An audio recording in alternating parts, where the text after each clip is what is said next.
College থেকে এসে মনে হলো একটু জিরিয়ে নিই বা ভালো একটা মুভি দেখি, বাট দিন শেষে একটা জায়গায় আটকে যাচ্ছি, এক্সাম খুবই নিকটে। সো চাইলে ওরকমভাবে এনজয়েবল কোনো কাজ করতে পারছি না। সো আমার মতো যারা এরকম আলস্য প্রকৃতির আছে তাদের জন্য আজকের ভিডিওটা, আমি কীভাবে যেদিন আমার দিনটা লেজে যায় তারপরও পড়াশোনার মাঝে কীভাবে আমার দিনটা কাটকে রাখি, সো সেই বিষয়টা আজকে একটু শেয়ার করব। সো বিষয়টা না বলে আজকে ভিডিওটা শুরু করা যাক। সো অ্যাট ফার্স্ট ঘুম থেকে উঠে কলেজের জন্য রওনা দিলাম। সো ওঠার ক্লিপটা দেখালাম না বিকজ দেরি হয়ে গেছে। সো কলেজ যেতে হবে আর আজকে আমার এক্সাম, মানে মান্থলি টেস্ট। সো বের হয়েছে তাড়াতাড়ি। সো আমার এক্সাম দেওয়া শেষ, এক্সাম মাত্র দিয়ে বের হলাম। আমার দুইটা এক্সাম ছিল, সো দুইটা এক্সাম মোটামুটি আলহামদুলিল্লাহ ভালো হয়েছে। সো বাসায় গেলাম, বাসায় যাওয়ার পর এখন আমার টু ডু লিস্ট বানালাম। টু ডু লিস্ট বানানোর পর সেটা এখন আপনার সাথে একটু দেখাবো।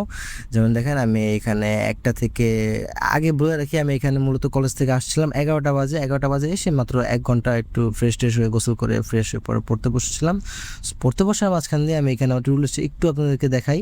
আমার এখানে খুলে দিতে পারবেন, আমি 1টা 30 থেকে 2টা 30 পর্যন্ত জব সাজেশন সলভ করবো এবং 2টা 50 থেকে 4টা পর্যন্ত টিউশন আছে এবং 4টা থেকে 5টা পর্যন্ত টিউশন আছে। সো সবগুলো মোটামুটি করবো। সো দেখা যায়। সো প্রথমে আমি আমার জব সলিউশনে বসেছি। এখানে সর্বপ্রথম আমার যে এমসিকিউগুলো আছে সেগুলো একটু দেখে নিয়েছিলাম। দেখে নেওয়ার পর আমার এখানে যতগুলো কোয়েশ্চেন আছে আর কি সাধারণ জ্ঞান, সে সব কিছু মুখে মুখে ধরছি এবং লিখছি। কেননা যদি লিখি এবং পড়ি তাহলে আমাদের খুব ভালো মেমোরাইজ হয়ে যায় এবং প্র্যাকটিস হয়ে যায়। এবং আরেকটা কথা, আমি এখানে কিন্তু রিকল যে একটা মেথড আছে সেটা ট্রাই করছি। রিকল মেথডটা কি, এটা নিয়ে আমি একটা ইন ডিটেলস একটা ভিডিও বানাবো। আপাতত শর্টকাটে বলি যে আপনি কোনো একটা জিনিস পড়লেন, পড়ার 10 থেকে 15 মিনিট পর সেই পড়াটা আবার রিপিট করে আবার নিজেকে আস্ক করলেন, এটাই হলো রিকল। সো এটা নিয়ে একটা ইন্টারেস্ট ভিডিও আসবে, সো ওই সময় দেখে নেবেন। সো এখন আপাতত মেন টপিক আসা যাক। এখন আমি মোটামুটি অঙ্কগুলো সলভ করছিলাম, বেশি বেশি পড়ছিলাম আর কি। অঙ্কগুলো সলভ করছিলাম মুখে মুখে, বাট বেশি বেশি পড়ছিলাম, কারণ এটা বেশি বেশি পড়তে হবে। বেশি বেশি না পড়লে আপনার কিছু মনে থাকবে না, দৈনিক প্র্যাকটিসও থাকতে হবে। সো এটা পড়তে পড়তে আমার এখন প্রায় 2টা 34 বেজে যায়। 2টা 34 বেজে যাওয়ার পর আমার এখানে স্টুডেন্ট চলে আসবে কিছুক্ষণের মধ্যে, ও আবার 2টা 40 মধ্যে চলে আসবে। সো এখনই চলে আসবে। সো আমার স্টুডেন্ট চলে আসছে, এখন ওকে পড়াচ্ছি। পড়ানোর পরে আবার 4টা বাজে বা আরেকটা টিউশনে আছে, সো ওখানেও চলে যেতে হবে। সো দিন শেষে আমার প্রতিদিন 2টা টিউশনই করা লাগে। সো একটা আপাতত করাচ্ছি এবং সামনে আরেকটা করাবো। এই টিউশনটা শেষ করতে করতে আমার 4টা বেজে যায়। 4টা বেজে যাওয়ার মতো আমি তাড়াতাড়ি করে রেডি হয়ে সব কিছু গুছিয়ে নিজের মতো করে বের হয়ে গেলাম। বের হয়ে গিয়ে রাস্তায় একটা ছোটো আকার একটা ক্লিপ নিলাম আপনাদের জন্য। সো মূলত এই রাস্তা দিয়ে 15 মিনিট হেঁটে আমার ওই টিউশনের কাছে যেতে হয়। সো আমি এখান থেকে এখন 15 মিনিট হাঁটবো, হাঁটলে আমার স্টুডেন্টের কাছে পৌঁছে যাবো। সো আমার একটু দেরি হয়ে গেছে, তাই আমি তাড়াতাড়ি হাঁটার ট্রাই করছি। আমার ওখানে 4টা 10-এর মধ্যে থাকার কথা ছিল, এখন 4টা প্রায় 15+ বাজে।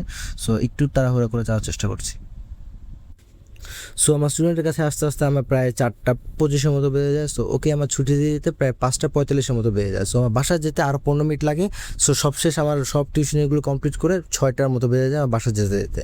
আমার সেকেন্ড টিউশনটা শেষ করার পরে বাসা চলে আসি। বাসা চলে আসার পর আবার টু ডু লিস্ট নিয়ে বসি। টু ডু লিস্টের মধ্যে যেই মিশনগুলো কমপ্লিট করেছি সবগুলো টিক দিয়ে রেখেছি। যেমন প্রথম, সেকেন্ড এবং থার্ড নাম্বার যে সেকেন্ড টিউশনে ছিল সেটাও কমপ্লিট করেছি। সো দ্যাটস ওয়াই এটা টিক দিয়ে দিলাম। এবং আমার এখানে সেকেন্ড স্লট যেটা 6টা 30 থেকে আপনার 11টা 30 পর্যন্ত। So self study plus job session দুটোই করবো। সো এখন 6টা 45 বেজে গেছে, একটু দেরি হয়ে গেছে। সো যাই হোক, সমস্যা নেই, আমরা এখন সেলফ স্টাডি এবং জব সলিউশন দুইটাই করবো। সো সেলফ স্টাডি মূলত আমার করতে হবে 11টা পর্যন্ত। সো 30 মিনিটস আমি একটু জব সলিউশন, ওটা আর কি অপশন, সো ওটা আর করবো। সো টু ডু লিস্ট বানানোর মাধ্যমে আবার পড়া শুরু করলাম। কালকে আমার ফিজিক্স এক্সাম, সো সেটা নিয়ে একটু পড়াশোনা করতেছিলাম। সো পড়াশোনার মাঝখানে একটা জিনিস আপনাদের শেয়ার করি, যারা আমার মতো অলস আছেন বা ভালো মতো পড়তে চান না তাদের জন্য একটা মোটিভেশন দিব। দেখেন, আমি সবার মতো ওরকম মোটিভেশন দিব না, কিন্তু দিন শেষ আপনি যদি পড়াশোনা করেন তাহলে দিন শেষ আপনি কিন্তু ভালো একটা আউটপুট পাবেন। আপনি বেশি না, আপনি এইচএসসি পাস করেন, এইচএসসি পাস করার পর খুব ভালো ভালো জায়গায় কিন্তু আপনি চাইলে আবেদন করতে পারেন। খুব ভালো ভালো জায়গায় ভালো ভালো গ্রেড নিয়ে কিন্তু আবেদন করতে পারেন। সো আপনি এইচএসসি পর্যন্ত কষ্ট করেন, আমি এরকম না আমি বলবো যে ভাই আপনি পড়াশোনা করেন বাবা মার মুখ উজ্জ্বল হবে, এরকম এগুলো সবাই বলে। বাট ভাই দিন শেষ পড়াশোনাটা করতে হবে কার জন্য? আপনার জন্য তো না। আপনি যদি ভালো মতো পড়াশোনা না করেন ভাই আপনাকে কেউ দাম দিবে না, আপনার বাবা মা না, আপনার আত্মীয় স্বজন কেউ না। তো দিন শেষ আপনার নিজের জন্য হলো ভালো মতো পড়াশোনা করতে হবে।